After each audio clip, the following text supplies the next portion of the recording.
Assalamualaikum warahmatullahi wabarakatuh. Good day, everyone.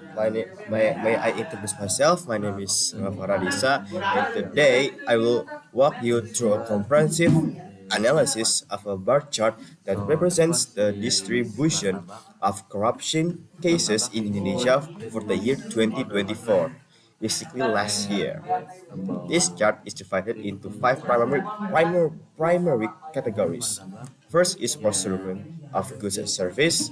Second is gratification bribery. Third is extortion. The fourth is money laundering, often abbreviated as TPPU in the local terminology or whatever it is. And the last one is N obstructing KPK processes. The total number of documented cases amounts to 154. And each category not only shows the raw count but also the percentage of the total, offering us insight into which areas are most prone to corrupt practices. Let's begin by discussing the procurement of goods and service category. This category, yeah, this category tops the chart with 86 recorded cases, presenting approximately 44% of the total corruption incidents. The significance of this figure cannot be overstated. Procurement corruption often involves shady practices during the execution of goods and services by government agencies. This may include overpricing, favoritism in vendor selection, or even manipulating contract terms. The fact that nearly half of all corruption cases stem from procurement issues suggests that there might be systemic loopholes or weaknesses in the oversight of public spending. Addressing these issues could involve stricter auditing processes, enhanced transparency in procurement transactions, or even reforming bidding procedures to discourage such practices. Moving on to the gratification slash bribery category. This segment recorded 63 cases, accounting for roughly 41% of the total. Gratification or bribery typically involves the exchange of money, gifts, or other forms of benefit in return for favorable treatment or illicit favors from public officials.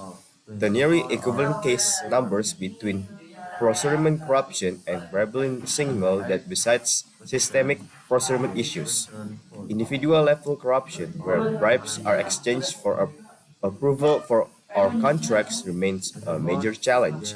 This information suggests that anti corruption measures must not only focus on large scale systematic reforms but also addresses the everyday practices among officials.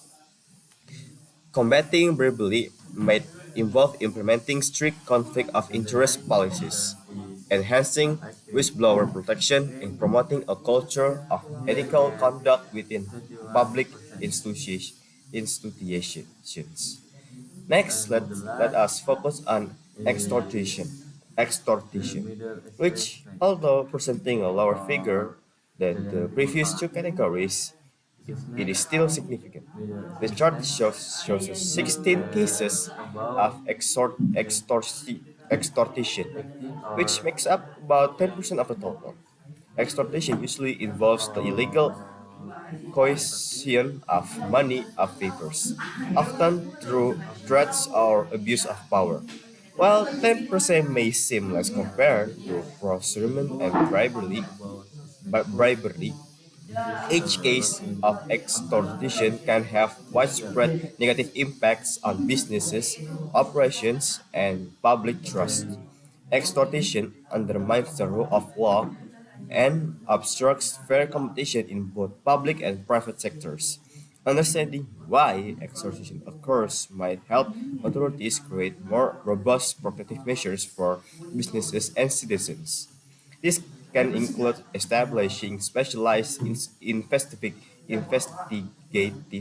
units focus on such crimes and enhancing legal frameworks to ensure strict penalties for those found guilty.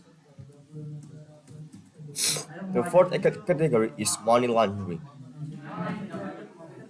According to the bar chart, there are six cases in this segment, which translates to around 4% of the total. Money laundering, or TPPU, involves of the process of making illegally gained profits appear legal by channeling them through a series of transactions. Although only a small fraction of the total cases falls under this category, its implications are both serious and far-reaching.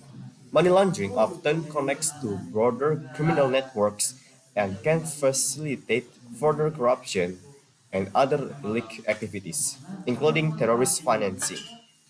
The relatively lower incidence of money laundering cases might suggest that either such cases are harder to detect or that some substantial measures have already been implemented to mitigate this type of financial crime.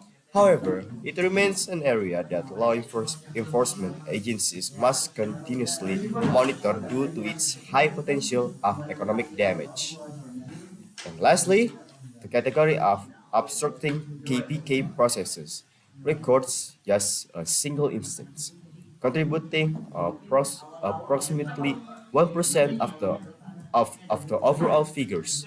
This category is particularly noteworthy because it reflects efforts to interfere directly with the anti-corruption body itself. The KPK, or the Corruption Eradication Commission, yeah, interference in KPK's operations undermines the agency's abilities to enforce accountability and can signal problems at the highest levels of government control. Even though this activity appears less frequent, its symbolic value is critical. It marks an attempt to subvert the mechanisms that have been put in place to fight corruption. This finding prompts not only legal and administrative responses but also public discourse around the importance and independent oversight bodies and the necessity of protecting them from undue influence. When we put all these categories together, a few key insights emerge. Procurement and gratification slash bribery together account for nearly 85% of all cases reported. This overwhelming majority indicates that improvements in procurement practice and individual ethical standards could lead to dramatic reductions in overall corruption. Given that 86 cases are related to procurement, reform in this area might involve introducing more sophisticated digital monitoring systems or public disclosure initiatives to increase accountability. Meanwhile, the 63 cases of bribery, there is an evident need for cultural change within public service. Initiatives such as transparent salary policies, rigorous ethics training, and strong legal sanctions could be essential to curbing these practices. Moreover, the smaller categories, while representing fewer cases, are significant in their own right. Extortion at 10% and money laundering at 4% highlight additional layers, both the direct abuse of power and the indirectly supportive financial crimes that sustain an environment when corruption can flourish. The solitary case, the solitary case of obstructing KPK processes may serve as an alarm bell for those committed to preserving the integrity of Indonesia's anti-corruption measures. In summary, this workshop does more than simply display the news. The story the, the distribution of corruption tax for the other implies that while systematic issues in procurement and bribery are the major areas to address, a multifaceted approach must also be taken to tackle extortion and money laundering, strengthening regularity frameworks, enhancing transparency in public transactions, and reinforcing the independence of anti-corruption bodies like the KPK are all necessary steps to create a more accountable and just environment. I hope that this analysis has provided a comprehensive understanding of the current landscape of corruption in Indonesia We represented can share in by our bar our chart. The number position gives us above, quantifiable and targets then the of, second for, is for reform and with consistent reform efforts. This is a real opportunity to shift these figures in a positive then direction. Each third percentage point position represents not is only a Indonesia. challenge but also a Next, opportunity for then the change. fourth position is Thank you Vietnam, for your and for attention. the fifth position Thank you for listening. See you on the next video. Wassalamualaikum warahmatullahi wabarakatuh.